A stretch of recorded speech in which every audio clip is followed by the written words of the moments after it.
this is Chang. I'm Sean. We're Data scientists at Lowe's, and we're here to help you understand software for science, or specifically computer science for data science. software for science. So Sean, I have a question. The question I had was, in what scenario would you use? Would you say it's more natural to use SQLite over Python? Could you show us an example?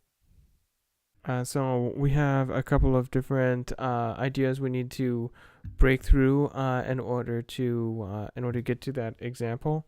So you would say that you want to use SQLite in situations where the data already resides in SQLite somehow, or is already a part of a query, and Python is just a middle step in it, where it doesn't make very much sense to move a large amount of data out to Python and then back. And instead, you would rather only involve Python in the relevant parts of the query. So you're moving Python to SQLite rather than back and forth. Does that make sense? What do you mean by moving to Python and back rather than back and forth? Okay, so what I'm saying is there's this common pattern where you say select blah blah blah from a table. You got almost everything in the table, and then you're munging it in Python for a while, and then eventually you spit it back out into either another table or the same table again with modifications using update or something. When really that doesn't make a lot of sense, because all you did was perform everything in Python and use SQLite as if it was just a file. But instead, you can take advantage of SQLite's querying capabilities to just involve Python as steps of the process. And sometimes that means that you have to insert less or update less. You don't have to have everything from every column in memory. And also you might be doing some kind of batching, or have to store too much in memory if you were trying to do it in Python. Whereas for SQLite, it just brings you usually one datum at a time. So there's not really an issue of batching of memory. What do you mean by batching? Typically, with large tables, you'll end up in a situation where you don't have enough memory to store the entire table in memory. And instead, you have to take 10,000 rows or 1,000,000 rows or something, store that in memory, maybe as a pandas data frame or something. You munge it for a bit, and then you end up placing that, inserting into another table, and then you get the next 1,000,000 or so rows, and you keep repeating this process, when what you really wanted to do was just one row at a time, but it was too slow. And your next best option would have been to do all of the rows at the same time, but you didn't have enough memory. So in that situation, you end up making some kind of a compromise, and all of that compromising is kind of unnecessary if you made that a UDF. It's not to say that the UDF is the fastest thing ever, but it's generally faster than making 1 billion inserts. What would be the example of, say, getting it into Python then back versus just do everything in SQLite in our code example? Okay, so in these situations down here, we want to take a look at the status of some files on disk. So that way this is part of a larger program maybe that will synchronize or compare multiple directories. And we want to be able to take a look at a lot of file status, maybe find out the ones that are different or what ones changed, something along those lines. And maybe we want to update it. And if we did that, one option for us might be to load everything from every file into memory and then start comparing. And if we did that kind of idea generally would look like what we're showing on lines 22 through 29, where we're saying we're going to go get all of the names, and then we'll have Python go and stat like 1 bazillion of these, and we'll take all of their statistics, place them into a table, and then insert that into some other table again. You can see how now we're piling stuff into file status here, but we don't get a whole lot of control over it. So we can insert into it. We have a couple options like replace, maybe, but you quickly end up wondering, how do people do this? It's because you may not really actually do it that way. You may not simply take the data out, munge it in Python, and then bring it back in. Wait a second, Sean. So I'm a noob in programming. What kind of thing would happen if I just if I have a large database, I just bring everything into my memory? Why can't I do that? Well, maybe you don't have $1 million to spend on a gigantic computer that can store everything in memory, probably. So there's a good chance that your memory is a lot smaller than your disk, and so when you try to save all of this information, you may not have the space for it. That is to say, in this particular case, you might not have that much file metadata as compared to the data itself. But even if you did, this would be many times slower. And that's mostly because you're probably bringing tons of stuff into Python that you don't even care about. You have all of the other columns involved in many cases. Here we just have name, but usually you're bringing a whole table and everything else you wanted with it. Okay, so the alternative to this allows you to operate bits at a time. You still have to serialize things to Python and back, and that's because there's still input and output to these file size and file perm UDFs. So whatever goes in and out of them still has to be serialized, but often that's a lot less. In this case, you can see how there's no execute mini. We're not going to run this file or this SQL multiple times. It just runs once, and it calls mini UDFs. Okay, so in that way, we're not going to pile up a gigantic table in memory. We're just going to provide it to SQLite a little bit at a time. And SQLite was very intelligently built. It's not going to simply store or buffer all of this stuff in memory. Instead, it's going to spill out to disk whenever necessary or efficient, or if that would improve consistency. They have a lot of settings on it. And so this allows you to do about the same number of lines, maybe a little bit less sometimes, but yet it's generally easier to read, and if your program crashes or something in the middle, then typically you have a consistent state as well. So I have another question. What does serializing mean? So on disk, all of these data types, they have to just be a series of bytes. That's what makes them serial. But when they're brought into memory, of course, it's not magic. It's not like they're not bytes anymore. They're just specific to that program. So every language and program probably has its own way of processing, say, a string or a objects and lists and everything else. And you want to convert them into universal types. So in this case, serializing, say, an integer would be to store it as its native binary format. You would also say for a string, maybe everybody would store it as UTF-8, hopefully. Now, as an example, you would wonder, like, why aren't they just the same in disk and memory? But take, for example, Java, where the strings are going to be stored as UTF-16, but when you actually save them to disk, they're going to be UTF-8, right? When you transfer them to other programs, they're probably going to be UTF-8. So this means that you have to do some kind of conversions between them. And generally speaking, there are fewer kinds of formats for those conversions than there are in memory. Does that make sense?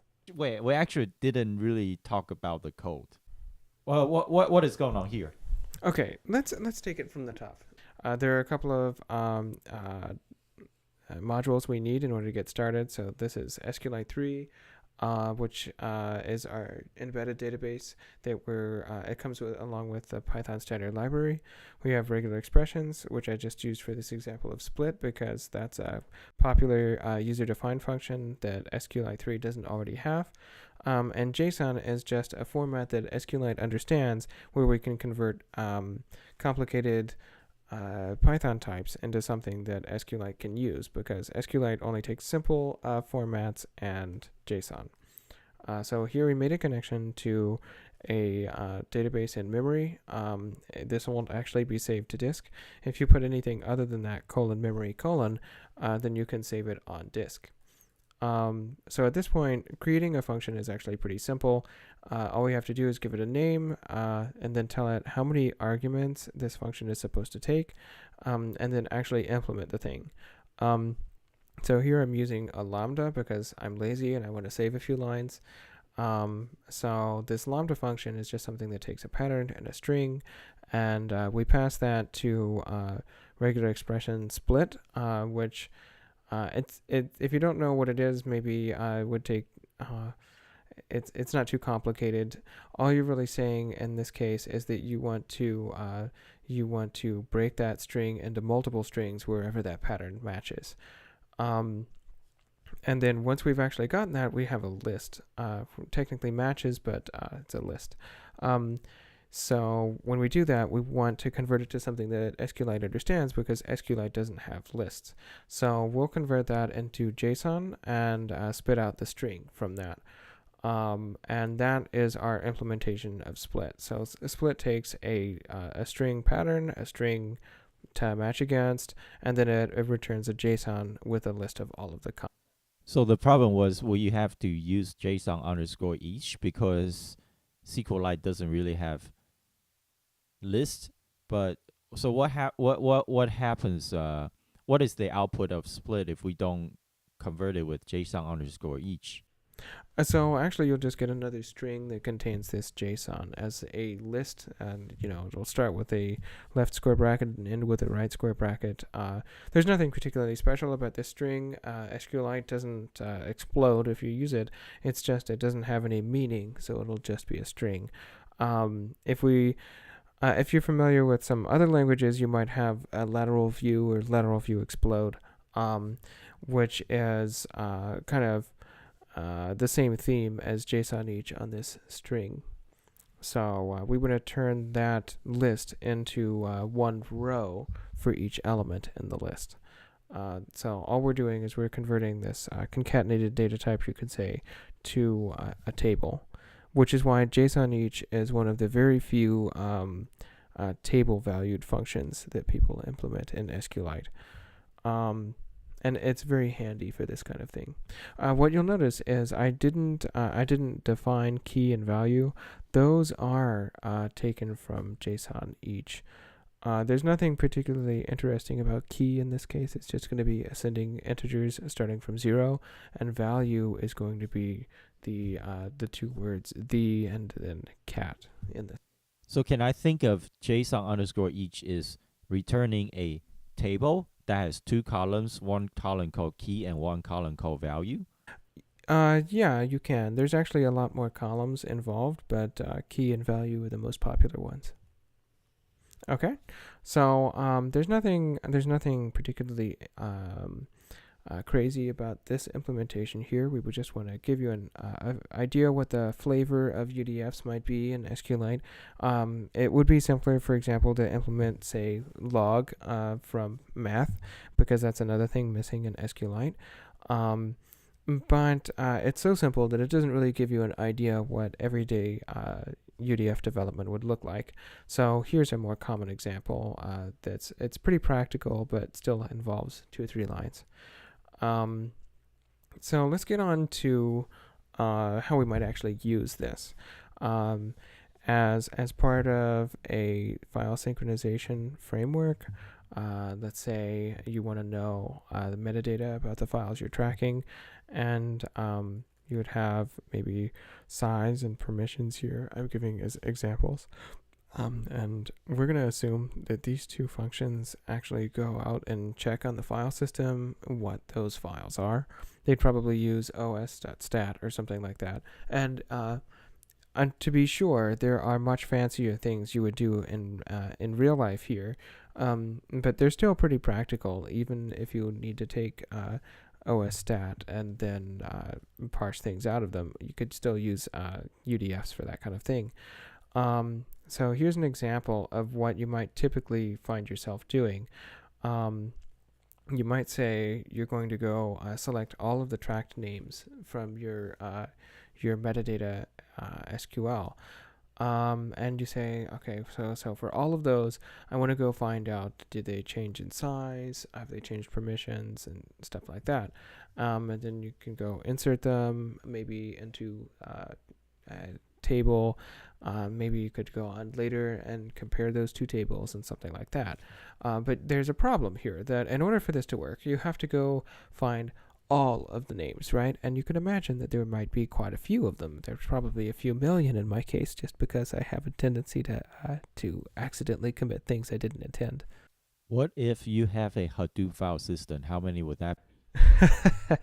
Well, if you ask my system administrator, about 16 billion. In my case, it always seems like less, but yeah, there could be quite a few of them. Hopefully, you're not bringing down the name node, though. What could happen if I just what could go wrong if I just bring the whole file name table into my laptop's memory? Yeah, so I think if you're dealing with Hadoop, you probably have an idea what's coming up here. So yeah, this is not necessarily going to fit in memory. And that's a pretty valid point, especially the fact that maybe you don't want to make all of these in one single call as well. So you might find that in order to handle that kind of memory constraint, you don't want to overflow your memory, so you end up having to do this in batches, which is when things become a little bit more complicated, especially if you want to make sure that it's atomic, so that like you either see all of the new changes or none of the new changes, rather than being stuck on batch 47 of 4,000. So yeah, it gets a little bit hairier. It's not crazy. It's kind of hairy. So now as we move on a tad bit, we can see that this is where UDFs kind of shine a little bit. We can place these inside, say, an insert into here. We just give, we select from tab, but we don't actually store them anywhere. Yeah. So I should mention here that we had to create both of these functions just the same way that we did for the regular expression split. These two examples of file size and file perm, they were already defined a few lines up, so I'm not defining them a second time here as a lambda or anything. They take one parameter, which is the name, and they're named file size. So those are the three arguments to it. So what are those file size and file perm creating functions do? What are those things here? So the function is essentially the same as it was previously on lines 26, I suppose. So in that case, all we're saying is that we give these functions the name of the file, and then we get out either the size or the associated permissions for them. But why we're mentioning them again at 31 and 32 is we need to inform SQLite of them, so that way they can actually be called inside SQL. So, of course, by default, you don't want to pollute the namespace and have everything you've ever defined in Python show up in SQL. You want to have it relatively clean. So they show up only after you've defined them here in 31 and 32. And as a result, we can start calling them as you see on line 36. I have another question.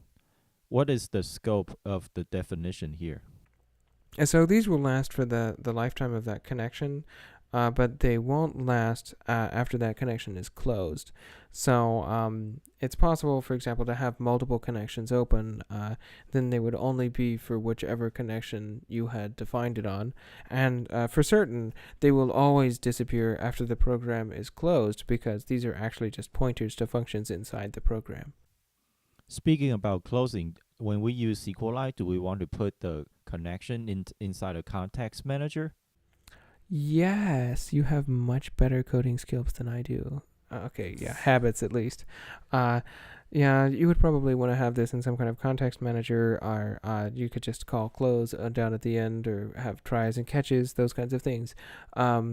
In practice, there isn't much chance that you will corrupt the database, but there is a pretty good chance that your changes will simply not be reflected if there was some kind of exception. And that may be what you want, but it may not be, so you should make that a conscious decision. What would so I'm a noob to database. what would happen if I forget to close the connection in SQLite?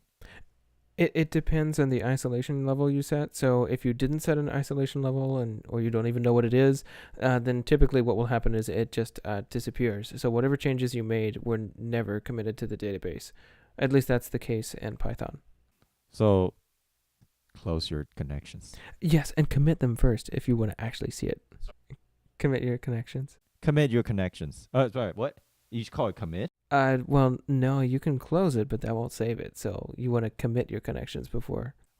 What does commit your connection mean? Wait, I've actually never heard of that term. Okay, so you can imagine a connection is always in a transaction in SQL. I mean, in Python. In other languages, every SQL statement that you execute in SQLite will happen on its own and then be committed as soon as it returns. But in Python, it's not. So Python will automatically begin a transaction for you when you start using that connection. And it's not until you actually call connection.commit that anything is saved to the disk at all. So you want to make sure always to do connection.commit before you do connection.close.